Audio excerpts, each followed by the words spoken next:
Let me welcome Darryl Bosshardt. It's good to have you here. I understand you're a bit of a salt expert, salt aficionado, salt knowledgeable person, and a lot of us use a lot of salt in our lives for various different reasons. And so, first thing I need to do is I'm going to mute everybody, and then I'm going to unmute you so we don't have a lot of background noise. Let me just do that real quick. And where I can find you, Darryl. Darryl, if you can unmute yourself. I don't know if there's a button there for you to unmute yourself. Did that work? That worked. Well, welcome, Darryl. Hey, before I start peppering you with questions, can you give us a little bit of your background history for those that aren't familiar with you? I got introduced to you by the folks from over at Redmond Real Salt, said you were a real salt expert. So we want to get into some of that stuff. I'm sure there'll be a lot of people that have questions about salt. And so the folks will be able to ask questions via the chat function. I'll relay them to you as they come along. But I'm sure there's a lot of things I have an interest in as well. So Darryl, thanks again for doing this and spending your time with us. But go ahead, if you don't mind, give us a little bit of background. Yeah, good morning, Sean, and everybody else is part of the MeatRx community. Great to be here today. Excited to visit about salt. I grew up in central Utah, small rural area, and it just so happens that we have a salt mine underneath my grandfather's farm. So back in the 1950s, there was a drought here in Utah, and there was a little outcropping of natural salt north and south of their farm. So they figured there must be salt underneath. They dug down, hit salt, and we've been in the salt business ever since. So ever since I was knee-high to a grasshopper, I have spent time around salt. And when my dad said, if you don't straighten up, I'm going to send you to the salt mines, he was serious. And so my whole life I've been around salt. I find salt extremely fascinating. Salt, people think salt is salt. And how could you talk about salt for 3 hours? And if you are really bored today, I'd love to have a 3-hour conversation on salt. I know you don't have that much time, but I just think salt is fascinating, and it's such a key part of health, Sean, as you know, and I'm excited to visit with you today about that. Excellent. Well, let's maybe start with in the beginning. Let's talk some of the historical aspects of salt. I know that the word salary actually comes from derived from the word for salt, and it was considered extremely, extremely valuable and precious, back in, ancient civilization. But it's a little more easy to acquire these days. But how long have humans been eating salt? Great question. So salt, as you pointed out there, is essential for life. In fact, it's so important that in the Roman times, Roman soldiers were often paid a salary or paid in salt. Saline and salary and salt is where that name comes from. The phrase, is a man worth his salt, was because you were paid oftentimes in salt. And if you weren't working hard enough and you weren't worth the money or the salt that you were getting paid, you weren't worth your salt. And so every civilization that we know of has been started around access to the salt deposits. Because all humans and mammals need salt to survive. In order of importance, you've got oxygen and water and then salt. And if you don't have any of those in order, your body will start to shut down. It goes into hyponatremia if you have low sodium. And so because salt was so essential, whoever controlled the salt deposits won the war. So if you go back to the times of Rome, before we have refrigeration, all of our food would have been preserved in salt. The meat we would have consumed would have been preserved in salt. If you would have eaten, kimchi or sauerkraut or any type of fermented vegetables, those would have also been preserved in salt. So salt was essential. It was essential to keep your animals alive. It was essential to keep the Roman soldiers alive. And so every civilization has been started and accessed around the salt deposits. In fact, here in the U.S., in the Revolutionary War, the North, Revolutionary War, the colonists, took access to the salt deposits. And if you don't have salt, you can't have a healthy army because you're sweating salt, you're urinating salt, your body's cleansing salt. So you have to have salt. So if you take out the invading army's salt supply, you take out the army. Even the Civil War, the North went and took out the South Salt Works down in the Carolinas. And if you don't have access to salt, then the army starts to suffer. You can't have food. You can't have your muscles cramp. So salt has been an essential part of life. It's written in every religious book, every history book talks about the importance of salt. Things like, is salt lost its savor? It's good for nothing. And it was given as wedding gifts. It was given as purifying gifts. Salt has been such a key part of human civilization. And yet now you hear people say, hey, eat less salt. Salt's bad. But yet salt has sustained life since the beginning of time. And so it's kind of fun to see how the nature of salt has changed. If you go back, thousands of years ago, we didn't process salt. We didn't add a bunch of chemicals to it. We didn't take other complex chlorides out of it.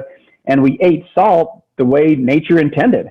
But yet that's not how a lot of us get our salt today. Let's delve a little bit more into how a lot of us get our salt today. And there's obviously different types of salt. There's sea salt, pink Himalayan salt, the regular old iodized Morton salt. I mean, I'm sure there's hundreds of varieties and different flavored salts and smoked salts, and it goes on and on. But what is the modern salt extraction production look like relative to what it might have looked like when you say what we were designed to eat, perhaps? Great question.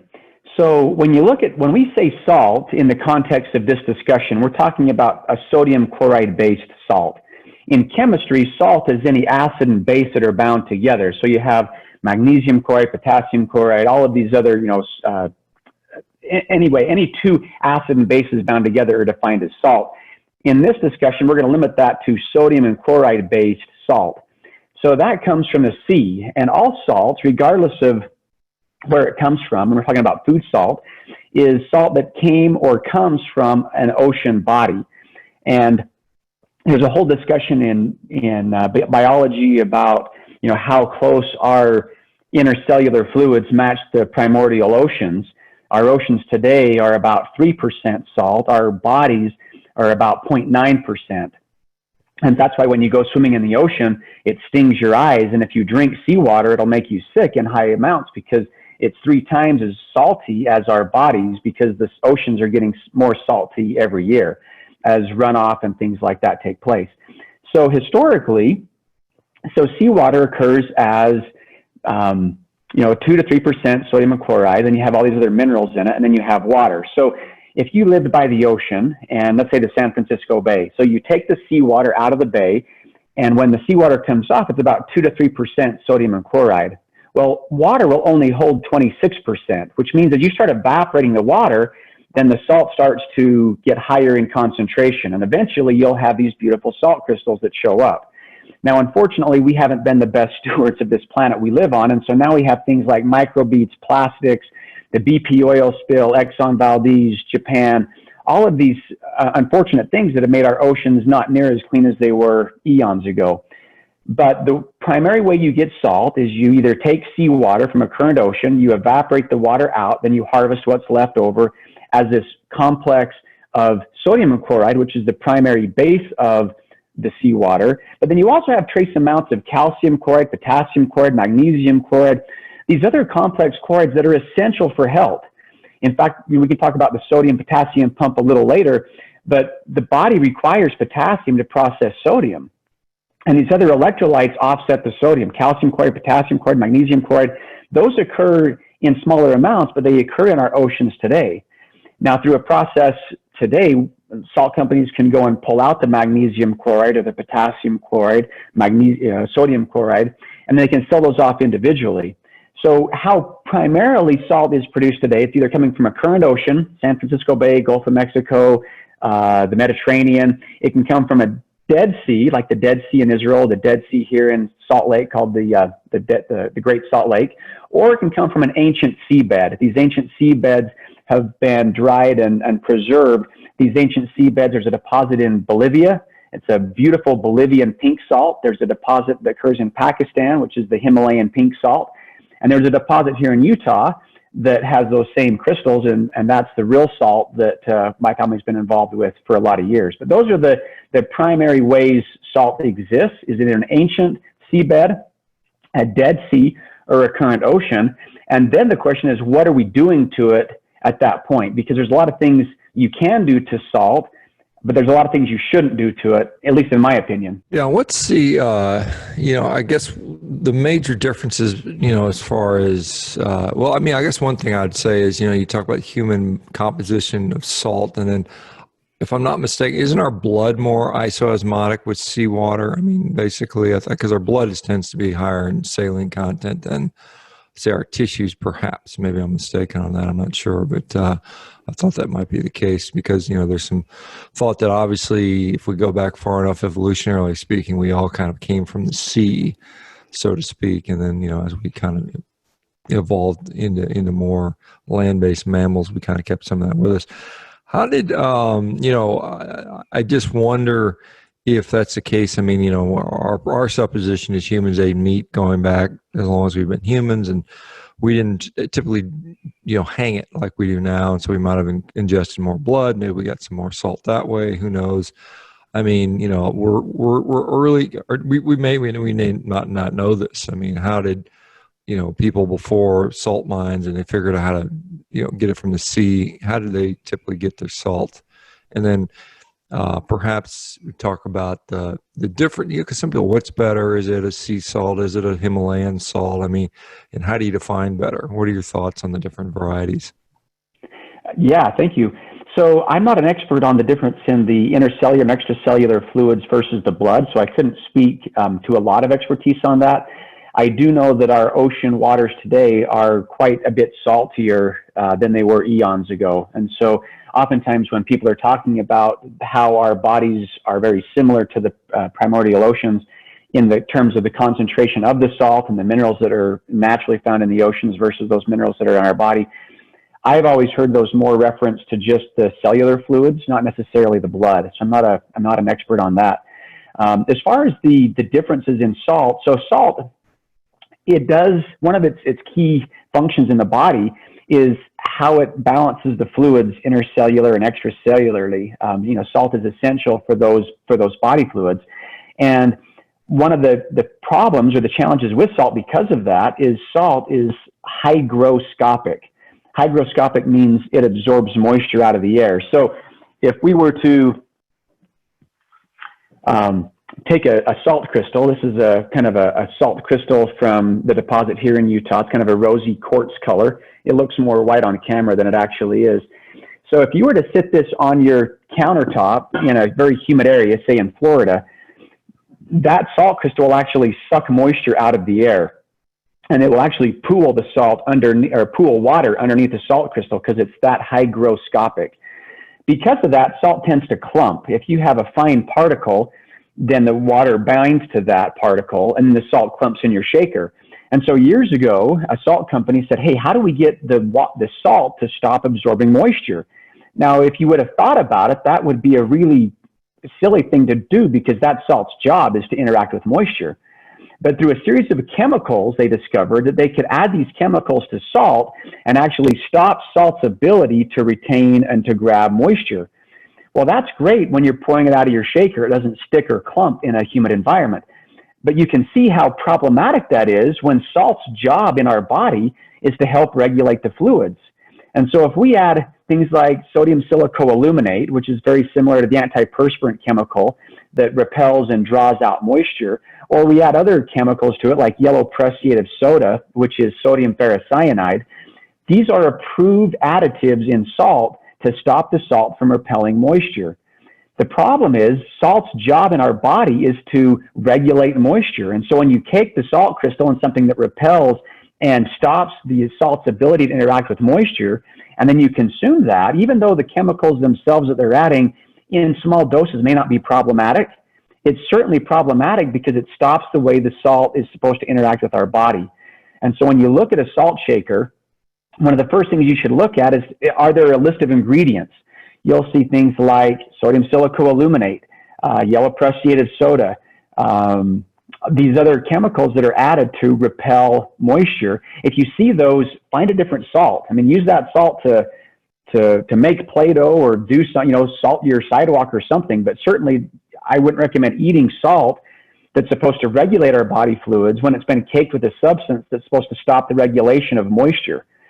So that's the first thing I'd recommend looking at as far as, what salt should I be consuming.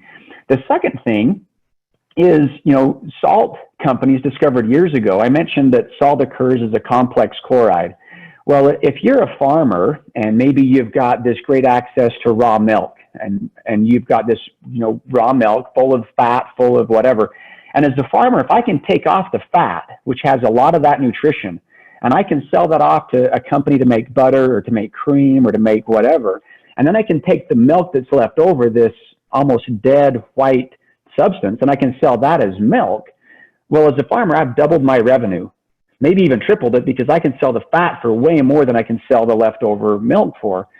And salt companies realized they could do the same thing. They could take this complex chloride that occurs as seawater, rich in calcium chloride, potassium chloride, magnesium chloride, and primarily sodium chloride, which is the base.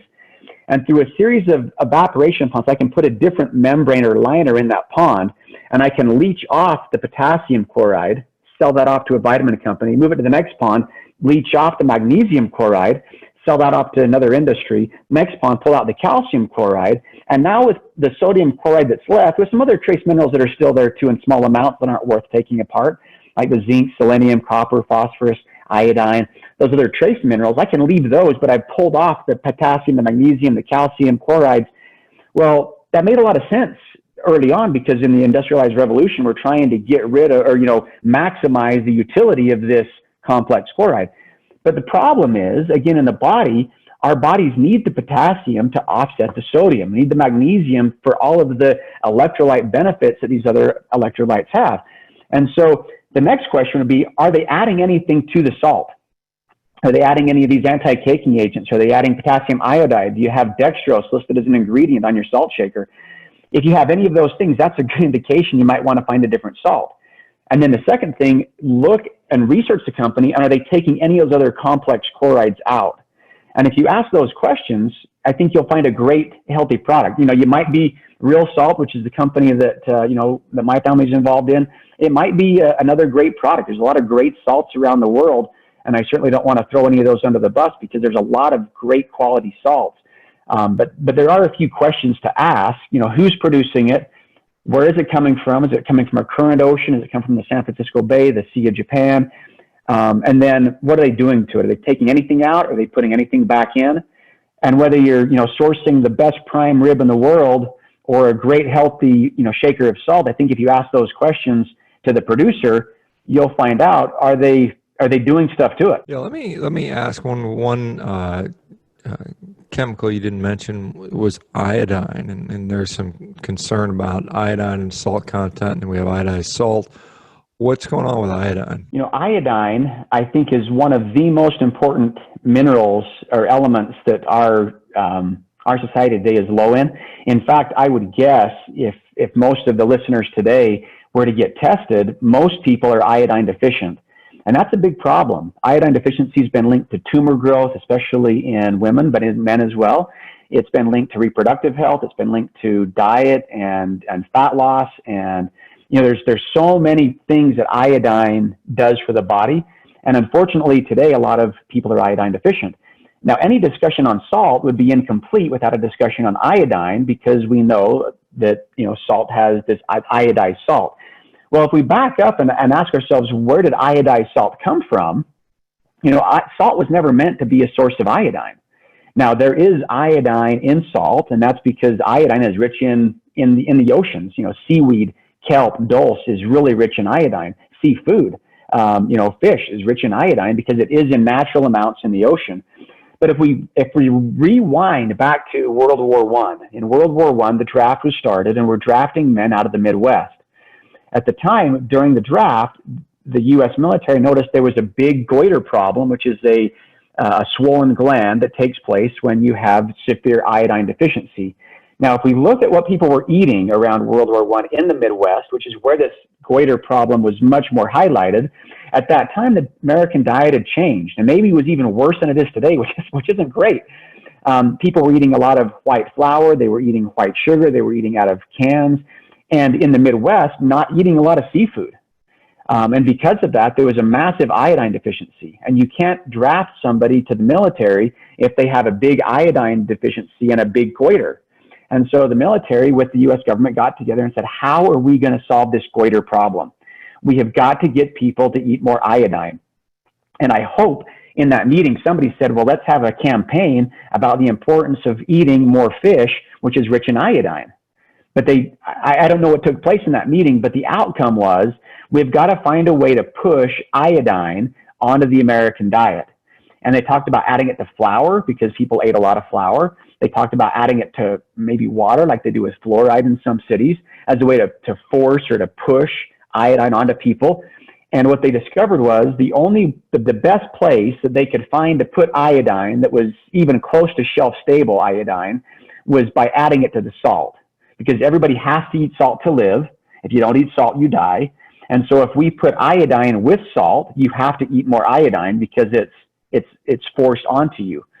And it actually worked. And so at that point, the government created a law that said if you're a salt company, if you don't add iodine to your salt, you have to put a warning label on the product that says, if you look really close on most salt products, it says this salt does not supply iodine, a necessary nutrient.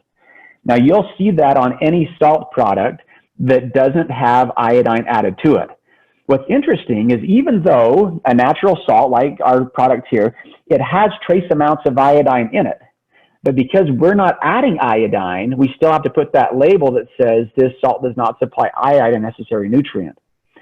So iodine is essential for health. The challenge is when you take potassium iodide and you make it stable by adding some glucose to it, and then you add that to your salt, it's less than 10% bioavailable.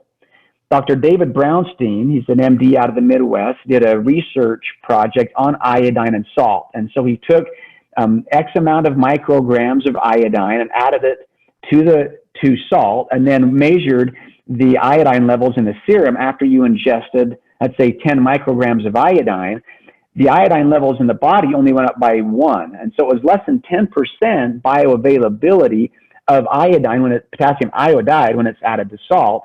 Now, that could be because of the way you have to attach glucose to it. It could be the other factors with the salt, but it's less than 10% bioavailable. So it actually did work because we were forcing so much iodine through iodized salt. There were people that were getting benefit of the iodine and iodized salt. And if you're not eating great sources of iodine, iodized salt is one way to do that. But salt was never meant to be a source of iodine in our bodies. It does work. And in a lot of natural salts, there's about 10% of your daily recommended allowance of iodine in a good natural salt like Himalayan or the Celtic brand or the real salt. There is natural levels of iodine there, but you're not going to get 100% of your recommended daily allowance of iodine in a quarter teaspoon of salt.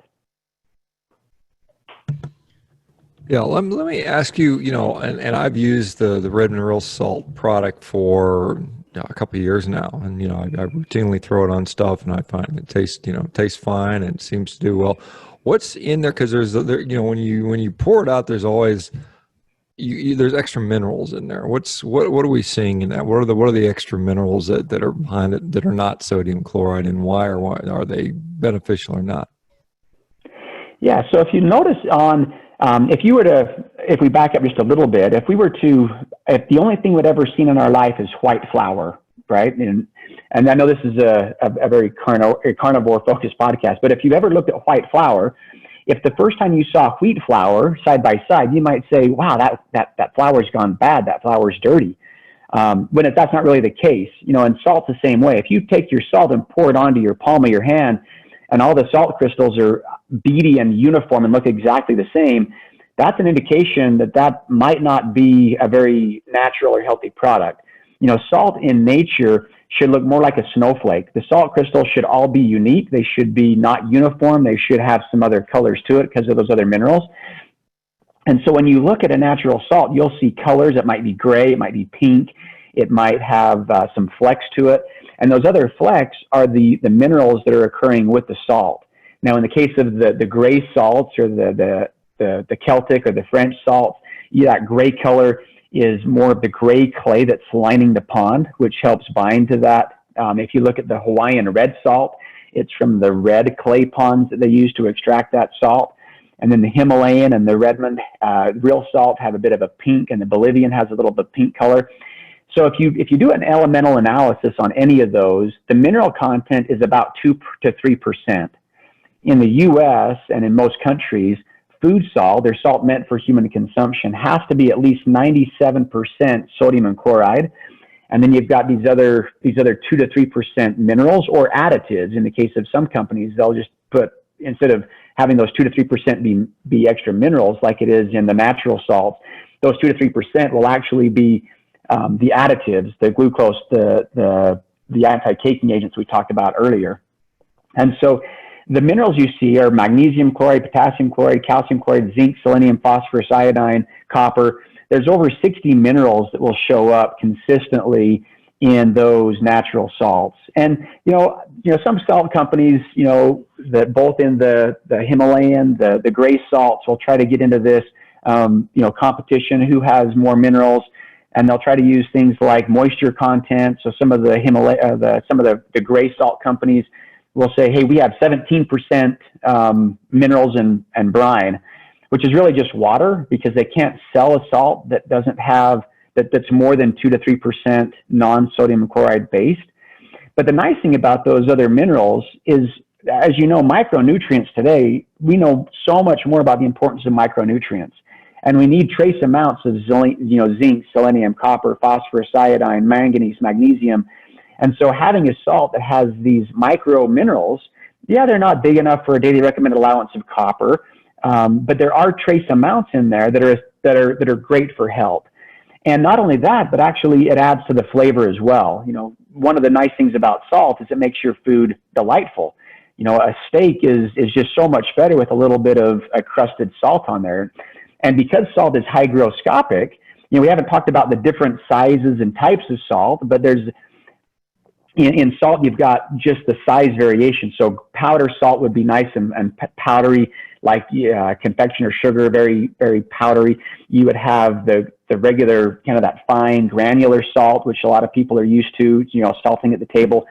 Then you have, we have it in red, but it's what we call kosher salt. Now, when we talk about kosher salt, there's two meanings of kosher. So when we talk kosher, if a chef is saying, hey, grab your shaker of kosher salt, unless you're watching Jewish cooking TV, he's not generally meaning salt that's approved for the Jewish community. He's talking about a very specific size of crystal. So when it comes to salt, if you see kosher salt on the shelf, that kosher means the size of the crystal. So if you're Jewish, you can't eat blood. Blood is not considered clean or approved for the Jewish community. Because salt is hygroscopic, salt will absorb the moisture. We talked about that earlier. And so if you take a kosher-sized crystal, which is about the same size of crystal you might see on a pretzel or a margarita rimmer, that size of crystal is known as koshering salt. If you take that size of crystal and you cake it on your steak, you'll actually, and you sit it there on the counter for a few minutes, you'll actually see pools of moisture on top of that steak. What it's doing is actually sucking the blood up out of the steak to make the meat kosher. And that's why that size of crystal is known as kosher salt or koshering salt, because in Judaism, that actually sucks the blood out of the meat. Now that's great, because if you take your steak and you cake it in salt, it sucks that blood to the surface. Then when you sear it, you get a nice rind on the outside of that steak.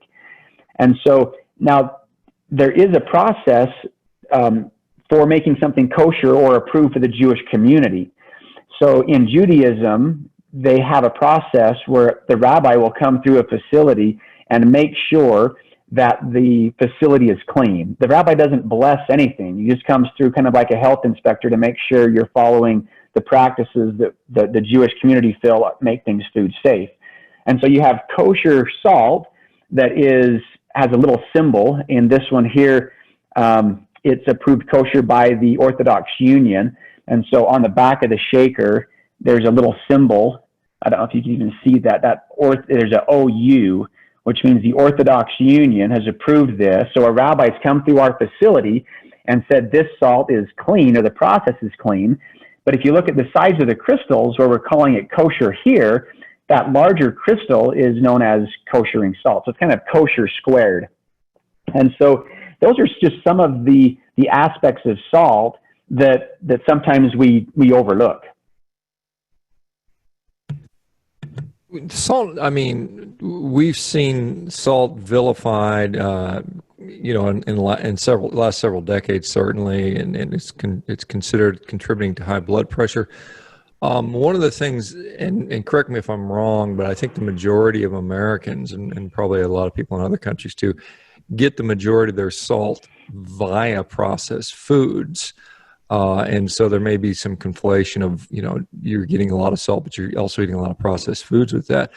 And the salts that typically are found in those products, what kind of salt is it? Is that the typical, just, highly processed salt where everything's been stripped out of it? Or am I mistaken in saying that the majority of Americans get their salt from processed food, or is that not true?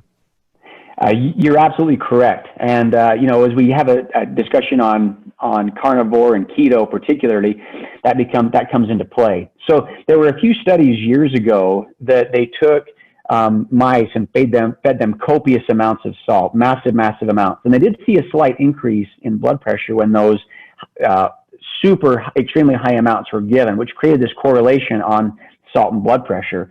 But it was kind of a false study, and they've actually redone that study, and there's a lot of good research now that shows that study was not set up quite correctly. Now, there are a few people who are absolutely salt sensitive, and if you're on kidney failure or on dialysis, take everything I've said today and throw it out the window. A healthy kidney is actually able to process about 4 ounces of salt a day. Now, this whole shaker is 9 ounces. So healthy kidneys are actually designed to process large amounts of salt, which is why if you go to the hospital, the first thing they're going to do is they're going to give you an IV of saline solution, which is salt water. And one big bag of saline actually has more than your daily recommended allowance of sodium. But when you have that bag of saline and it's balanced with water, you can't overdose on a bag of saline solution. You might need a catheter, but you're not going to overdose on the sodium when it's attached to an IV bag, because it actually balances the fluids versus throwing them out of balance. Now, a couple of things you pointed out, though. When we're adding salt to processed foods, the salt that's being added is this processed salt that's been processed, has these other anti-caking agents and chemicals added to it. Because if you're in a great big mill and you're making bread or whatever, you don't want your salt to clump as you're bringing these train loads of salt in. And salt's also a preservative. And so rather than eating, healthy and more fresh foods, if you cake it in salt, you actually prolong the shelf life of the item. And the salt that you're using, instead of being a natural salt like our forefathers would have used when they were, making jerky and their own, meat preserves, the salt they're adding is this processed demineralized chemical substance that isn't salt like, our ancestors would have called salt. And then the other factor is you kind of highlighted this, is when we're eating processed foods, they're rich in salt. So if somebody's downing a bag of potato chips, it's high in bad fat, not good fat, and it's caked in processed salt, not natural salt. Oftentimes when our bodies are craving sugar, it's really craving salt. So one of the things that I suggest people do is take a jar of kosher or coarse salt, it's about the size of a peppercorn, and put a jar on your kitchen table. And when you have a salt craving or even a food craving, you're trying to do some intermittent fasting, just take one of those salt crystals and put it under your tongue and suck on it. And you'll find it actually tastes very sweet, because most people are actually salt deficient, not sugar deficient. And when somebody switches into that carnivore and keto lifestyle, they'll start shedding glycogen, right? As your body stores carbohydrates, for every gram of carbohydrate or glycogen your body stores, it will store 2 to 3, as high as 4 grams of water with that glycogen. And so as you start to switch over and you're shedding and you're switching over from that very carbohydrate-rich diet, your body's going to start flushing tons and tons of water. You'll find you urinate a lot more than you might have before.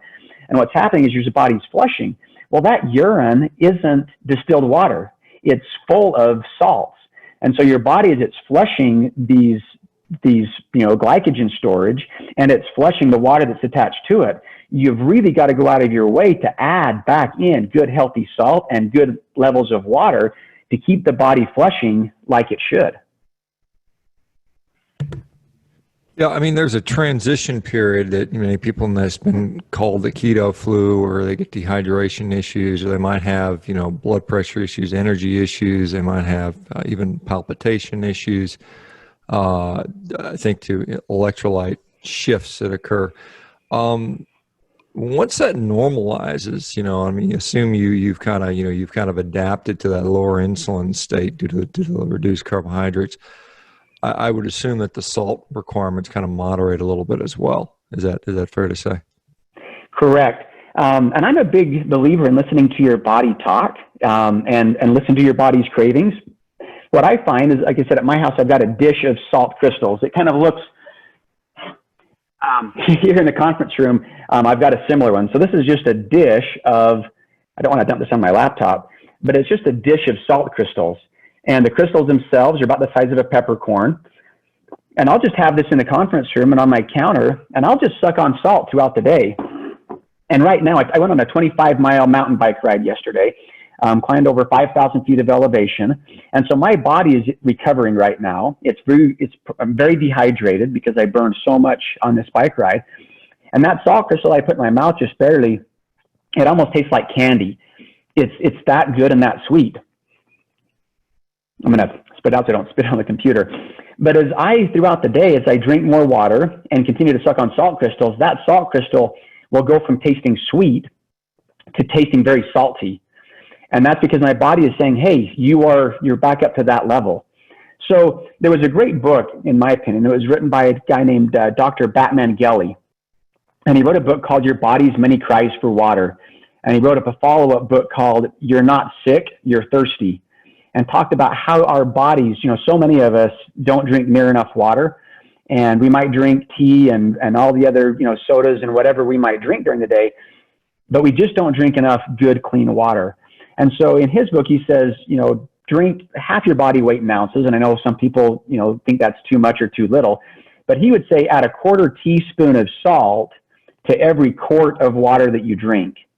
And as you do that, it helps balance out that natural electrolyte. If somebody's dehydrated and goes to the hospital, you're going to get an IV of saline solution right away to help balance those fluids out. When you get the bill, it might be $200 or $300 for that 1 liter of saline that they pump through you because you were dehydrated. But yet you can make your own for pennies, even less than pennies, by just adding good, clean salt to water. There's a lot of great electrolyte replacement drinks out there. There's a lot of keto, salt products. And I think, a lot of those are really great. Finding one that has, as few amount of additives and sugars and things, the better.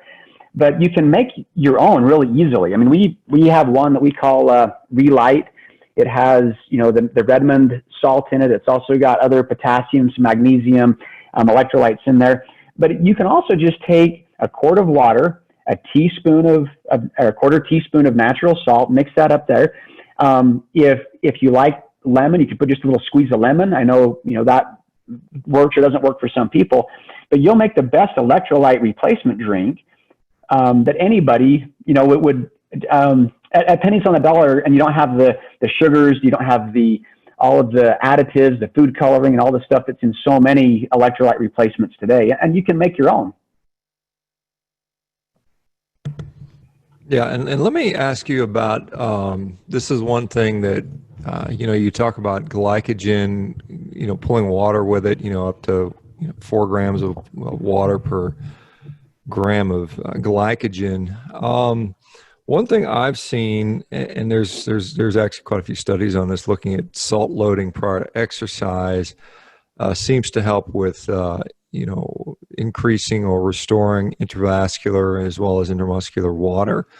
Have you seen any data that talks about athletic performance and electrolytes, particularly salt and I guess fluid that would go with that? Yes, but I wouldn't be able to speak to that off the top of my head. I have seen some of those studies. We do know that when salt levels are low, then the body will start going into a shutdown mode because the electrolytes are so important. Nauseous, it was usually the first thing that kind of creeps in when we're getting dehydrated. We get ornery or short or angry with people as our salt levels drop. And because the sodium potassium pump uses sodium and potassium to transfer the fluids in and out of the cells. When those cells start to shrink because of low water and low salt, then the workout is not near as efficient because you're not able to move those other toxins that are created from the workout out of the cells and out of the body. One misconception is drinking water is hydrating. Unfortunately, every year we'll see studies maybe out of the military in California, or maybe the football and athletic teams in Texas and in Florida, where they're drinking copious amounts of water, and yet somebody still passes out and maybe even dies on the football field or on the beaches because of lack of hydration. But yet they're drinking water. And what they're missing is, unless you have salt with the water doesn't actually hydrate.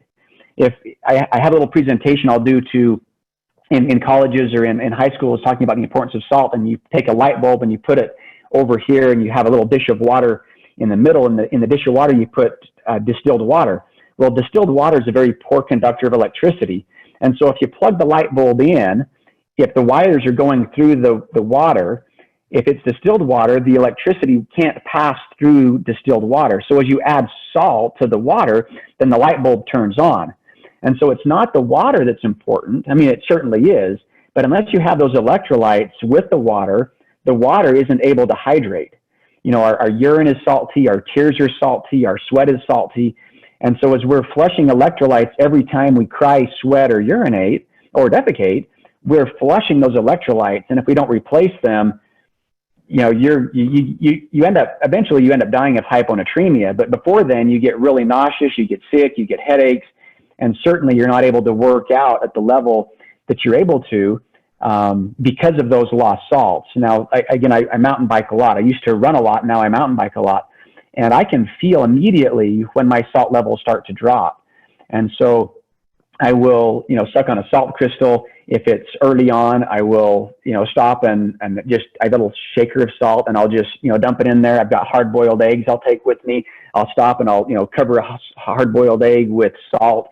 And as soon as the salt hits the tongue, the body releases those. Because salt's so important, when you get low salt, your body will start to hold on to the salt because it knows that it's going to die if it doesn't. And so as soon as the body tastes salt, it knows more salt's on the way. And so then it immediately releases the salt. And so if you get like leg cramps, by putting a little bit of salt under your tongue, the salt isn't going from under your tongue to your calf or your quad like that. What happens is when the salt hits the tongue, the body knows salt's on the way. And so then those cells that are holding the salt will release them. And that's why just a little bit of salt will allow that, cramp to go away way quicker than we might have thought it takes to consume it, digest it, and have it then circulate throughout the body. Well, I've heard it said, there's a lot of electrolytes and they all have, various interactions with each other. Magnesium will affect sodium and potassium, and sodium will affect calcium and magnesium, all these things. How would you say sodium is probably the main the main electrolyte that we have to dial in, and everything else kind of falls into line after that? Or is there need to supplement all these other things typically as well? The answer is yes. So our bodies, like the oceans, are sodium and chloride based. If you look up a bag of saline, just a regular bag of saline, that bag of saline will be 0.9% salt and then water. And that is the main IV in all the hospitals in the world. Now, if one of your listeners has had an aneurysm, or a friend or family member has, there are times where you might get a potassium chloride IV. It will actually burn and sting your arm as it goes in. A sodium chloride based IV, there'll be absolutely no sensation. If you take saline solution and dump it in your eye, there's no sensation. You can dump it up your nose. It won't sting. It won't burn. Because if it's 0.9%, it's balanced. And if you took the same IV of, say, calcium chloride, and you ate 0.9% calcium chloride, it would taste very bitter. Same thing with magnesium chloride, it will taste very bitter. If you rinsed it with your eyes, it would be very, very burning. In fact, potassium chloride is the final injection in a series of lethal injections. So they give you the the painkiller, the sedative, and the last injection is potassium chloride, because straight potassium chloride will stop your heart. And so, yes, sodium and chloride is the most important for us humans as far as those electrolytes. But those smaller amounts, the potassium chloride, the magnesium chloride, the calcium chloride, those are all essential in smaller numbers. Now, as an athlete that is working out, they're going to burn through maybe higher levels of magnesium and potassium than maybe somebody who has a more sedentary lifestyle. And our diets base that as well. There's just certain foods that are rich in certain elements and minerals. And so, depending on somebody's diet, they might have to go out of their way to find more levels of potassium, more levels of calcium. But the primary electrolyte that keeps us all alive is sodium and chloride. But the other ones are absolutely as important as well. Yeah, one thing that many people on low carbohydrate diets in general, well, I mean, we see that cramping, particularly as people get older. I mean, I think I've seen data on this. It's something like 60% of the people after 40 or 50 experience cramps at night at some degree. So it becomes increasingly more common regardless. But I mean, we see some people on a low carb diet struggling with cramps. Do you know, I mean, because there's not, when I try to find research on this, there's not much, because it's hard to study cramping because it's so unpredictable. But do you have any insight into cramping and how electrolytes play a role in that? Or do we know if there's a good protocol to help with that? I know you mentioned putting salt on the tongue, but what else can you tell us about cramping, if anything? Just anecdotally, you're right there. As we get older, I think part of that's dehydration. We get busy, we forget, and we just don't drink as much water as we should. And even if we are, then we're just flushing electrolytes because we're not going out of our way. We've heard salt's bad for us, which it is if it's in the wrong form and if it's attached to processed foods. But as people get to the point where they're kind of fed up with that fad American diet, and they're trying to eat more closer to the way our ancestors did, the salt levels that we're consuming are going down, right? If we're eating less things out of processed cans, less things out of boxes, and now we're cooking our own steak and we're sourcing our own eggs, and we're eating less salt, but our salt need doesn't decrease. And so as we're dehydrated before we go to bed, as we get older, the chances of having to get up 2 or 3 times a night becomes a real issue. And so we're not drinking enough water before bed because we don't want to get up and have to go pee. We're not eating as much natural salt as we should.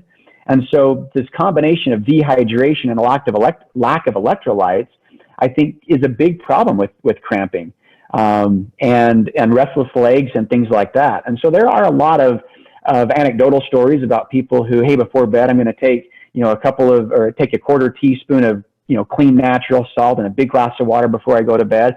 And they say it's amazing. In fact, we had a customer write in and said it saved their marriage because they quit kicking their spouse at night when they started to use natural salt and a glass of water before bed. But there hasn't been a lot of studies on it outside of the anecdotal, hey, maybe, eat a banana or, try to find a good source of potassium and electrolytes, and that should help. A lot more research can be done there for sure.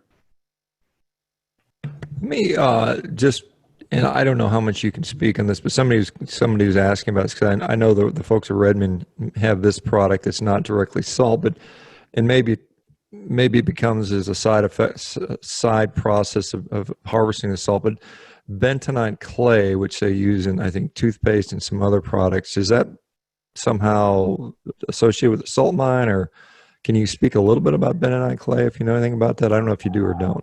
I do. And in fact, as hopefully as your listeners today have seen, that I'm extremely passionate about salt, but I'm even more passionate about clay, if you can believe that. So the salt deposit in Utah is from the ancient seabed that geologists say is the Sundance Sea. Eons ago, this is when Pangaea, the supercontinent, was starting to break up. This is what geologists say is about 150 to 250 million years ago. The Arctic Ocean flooded down through Montana, left a huge body of salt water covering Utah, Colorado, Montana, parts of Idaho, massive, massive seabed. As that seabed evaporated, left these, tons and tons of salt Utah was at sea level at the time. Right now, we're about 5,000 feet in Utah, depending on where you're at. And so under heat and pressure, that salt deposit's been pushed up. Salt does not occur at the surface because rainwater would wash the salt away. So after the salt was deposited, ancient volcanic ash covered most of this area. There's a lot of volcanic activity here in the West, places like Yellowstone and Fish Lake. Bentonite clay is volcanic ash that's weathered over millennia. And so this ancient volcanic ash, it looks like, Mount St. Helens ash really, but it's weathered volcanic ash. And it has a lot of unique properties. When an elephant gets hurt in the jungle, an elephant doesn't run to the vet. It runs to the mud, and it rolls in the mud, and the mud dries and draws out the thorn or the thistle in its leg or whatever. Cleopatra noticed this. So every diva since Cleopatra has used clay as a facial. As the clay dries, it draws, it lifts out impurities, lifts off little blackheads on your nose and tightens the pores. And so clay is used in spas around the world because of its way to draw out impurities. Your grandmother knew this. If you got stung by a bee at grandma's house, she'd tell you to go put some mud on it. And as the mud dries, it kind of draws and pulls. And so there's a lot of neat ways to use clay. One of those happens to be toothpaste. It's a very alkaline product. One of the things that causes acid erosion is the acid that creates in the mouth from the Staphylococcus mutans, which are the bacteria in our mouth that help break down the food. But that creates acid. Or maybe you suck on a lemon, now you've got acid on your teeth. Well, your enamel doesn't do well with acid, so it causes acid erosion. And so if you have a toothpaste that's baking soda based, the reason there's baking soda in toothpaste is because baking soda is alkaline, has a pH of about 9.5, and clay has the same alkaline and tendencies as baking soda. So having a toothpaste with baking soda, a toothpaste with clay, clay's a great polisher, and it's great for for facials. And so a fun product we could talk an hour on, but I think that's a good introduction. Yeah, we've got just a little bit more time left, but walk me through because most people have never been to the salt mines. Can you talk a little bit about the process? How is a salt, what's it like? How's it harvested? And what's the processing that goes into the product that you guys have? How do you get it from stuck a big hunk of salt in the ground into something up on the salt shaker? That's the beauty of salt. And I think, go back to those three questions for all of your food choices, who's producing it? Salt is very difficult because in most cases, salt is commingled and it changes hands dozens of times. And so if you walk into the store and buy a shaker, there's no way really, or very difficult to know if that shaker, did that come from the Gulf of Mexico? Did it come from the Sea of Japan? Did it come from the Mediterranean? So knowing where your salt comes from and who's producing it's really important. So the beauty of the salt here, it occurs, so the deposit itself, I mentioned this ancient seabed. So the deposit here in Utah is about a 1/4 mile wide, it's about 3 miles long, and it's about 5,000 feet deep. And so at 5,000 feet, the deposit turns and goes horizontal. And so we've been mining since about 1958, and we're down about 600 feet into that 5,000 foot deposit. And it's underground. The tunnels look like you're under the Manhattan Bridge. So the tunnels are 40 feet tall, about 80 feet across. And as far as how we extract the salt, everything is salt underground. If you go to the YouTube channel, you'll see some videos. You can just go underground and see the deposit. But you could lick the wall. Everything is solid salt from this ancient seabed.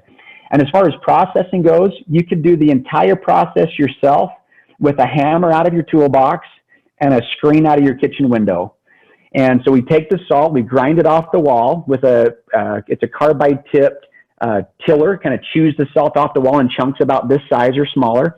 We take that salt chunk and we drop it in a mill. It's a stainless steel mill that just hits it basically with a hammer, breaks it up into smaller pieces. And then we have a series of different screens. So we have a screen that's a little bit bigger. It's about that size. And that size gives us the coarse crystal. Put it behind my shirt and you can see it's about the size of a peppercorn. There's the kosher size screen, which is about the size you'd see on a pretzel or on a caked salmon. If you were going to do some cured salmon in salt. Then there's the fine screen, which is about like a regular table salt size screen. And then we have the powder screen, which is just a really fine dust that some people will use for for salting, say, almonds or popcorn or things like that. Yeah, so minimal, just breaking it up from big pieces into small pieces. All you guys got to do, basically. Yeah, and yeah, like I said, when I look at that salt crystal, I see there's different colors, and one's darker, and there's more pink in one. Someone was asking me about, is there within the salt industry, are there some sort of deceptive practices like dyeing the salt a certain color? I mean, are those things that are happening, or what are some of the things that, I know you mentioned some of the things about removing chemicals and adding them in? Some of these other sort of strange things going on, or is that just kind of mythology? No, so yeah, yes and no. So salt companies, as far as the removing of additional minerals, that is a thing. That is certainly a thing. If you look at a salt crystal, if you go to a restaurant or you grab your shaker out of the kitchen table, the salt crystals, if they're natural, they should look varied. They should not be uniform, beady little chunks of crystals. And most salt companies actually list the additives that are in the salt. It's not required. There's some additives you can put in and not disclose it. But I think today, because of transparency, most, or if not all, companies list all the additives that are there. So there's nothing that's too deceptive as far as that goes. Now, there are different colors in salt. There's the smoking salts, where you take the salt crystals, salt hygroscopy, it absorbs moisture and absorbs smell very well. So you can take salt crystals, you can put them in a smoker and get, apple, cherry, smoked salt crystals that are fun on some barbecue applications. I like the natural version. Some salt companies will use things like liquid smoke and just coat the salt crystals. I think there are chemicals in some of those smoking type products that I try to avoid. But if you just take the salt crystals and put them in your, Traeger Camp Chef smoker grill and just smoke it there for a while, you'll get a nice smoky flavor to the salt, which I think is fun. Now, there are sometimes people that will say the salt has been bleached. There are some books that'll say, avoid bleached salt. I don't know of any salt company in the world that uses Clorox or any bleach to actually bleach salt. What they mean, or I think what they have meant to mean when they say, avoid, salt that's gone through this processing and bleaching. One definition of bleaching is the process of making white.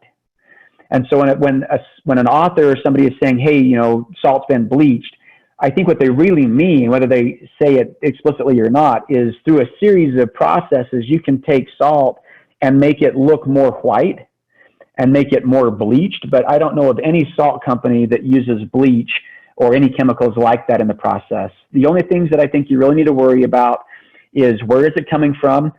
Social responsibility and food miles are certainly a thing for a lot of people.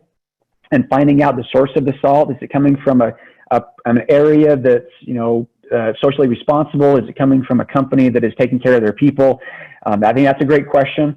Is the salt company taking anything out of it? Are they removing any of the trace minerals? The only ones that are really profitable to remove at any quantity would be the potassium, magnesium, calcium chlorides. Are they taking out any of those? And then the final, are they adding anything to it to make it either look pretty, to flow smooth, or to stop the displacing of moisture? And I think that's really the misconceptions around salt.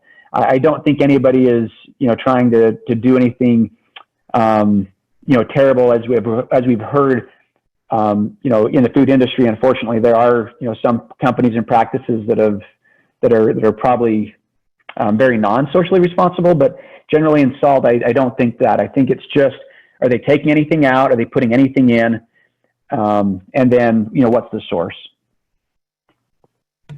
Yeah, I guess final thing, and you'd mentioned the fact that there's a lot of plastics floating around the ocean, and that can sometimes show up in some of those, they call them, I guess, microplastics can show up in some of these sea salts. And then I guess, let me ask you about salted butter. I mean, would you buy salted butter, or would you just get plain butter and salt it yourself? I would get plain butter and salt it myself. And in fact, I've got access to really good raw milk. And so sometimes I've got 3 kids, and it's fun. We'll just take the cream off the milk, put it in a little jar with a marble, and you actually can shake it up, make your own butter, and then salt it yourself, which I think, again, I'm not, I don't get all of my food that way, but I think anytime we can connect to the food and connect to the source of the food, in my mind, that's better.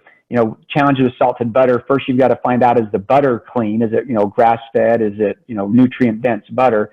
Second, is the salt they're adding to it, is that good natural salt? And then, how long has it been sitting there? There's just so many questions. I think anytime we can go back and eat as natural as we can and get as closest to the source as we can without being, fanatical, and still being able to eat wherever we go, is certainly my preference. Well, Darryl, this has been wonderful, very informative. Thank you. I think we all learned a lot more about salt than we knew. With that in mind, I've got a big old ribeye. I'm gonna throw some Redmond real salt on here in about 10 minutes. After I get my grill heated up. Where can people find out more about either from you personally, or more information on salt if they wanted to, or some of the other products if they were wanting to learn about that? Yeah, well, thank you. It's been a pleasure to be here, and I'm actually been really curious to what Rolene's knitting. One of my hidden talents is I actually knit myself, and so when I see somebody knitting on a plane or at a podcast, I just makes me smile because it's the way I relieve stress. I mountain bike and I knit to relieve stress. So, one of the ways to find out about our brand of salt is just realsalt.com. As opposed to fake salt, it's just real salt. We sat down in the 70s, when the health food movement took off. The company started in 58. By the 70s, people are starting to buy our salt for food. At the time, it sold it more industrially and for agriculture. And we said, what do we call this stuff? It's not fake salt. It's not processed salt. It's just real salt. And we looked at each other, and that's kind of how the brand was born. And so realsalt.com, we've got a blog there. We've got some videos. You can see, our process. And then our main company is Redmond. So you go to redmond.life, L-I-F-E, Redmond, R-E-D-M-O-N-D, Redmond.life. Then you'll see some of the toothpaste and some of the body care stuff that we do. But it has been a real pleasure, Shawn, being able to visit with you today, and just really appreciate you helping educate on the importance of carnivorism and how salt is an important part of a healthy diet. Yeah, I think both meat and salt are things humans have been eating forever, and they're health foods, and we should realize that. Okay, thank you, Darryl. It's been a pleasure. Everybody, will see you. I will actually not be here tomorrow. I'm on a plane flying out to Houston to see my dad, but I'll see you guys back on Saturday. Everybody else, take care. Darryl, once again, have a great day, and thank you so much. Thanks, Shawn. Take care, everybody. All right, bye-bye, guys.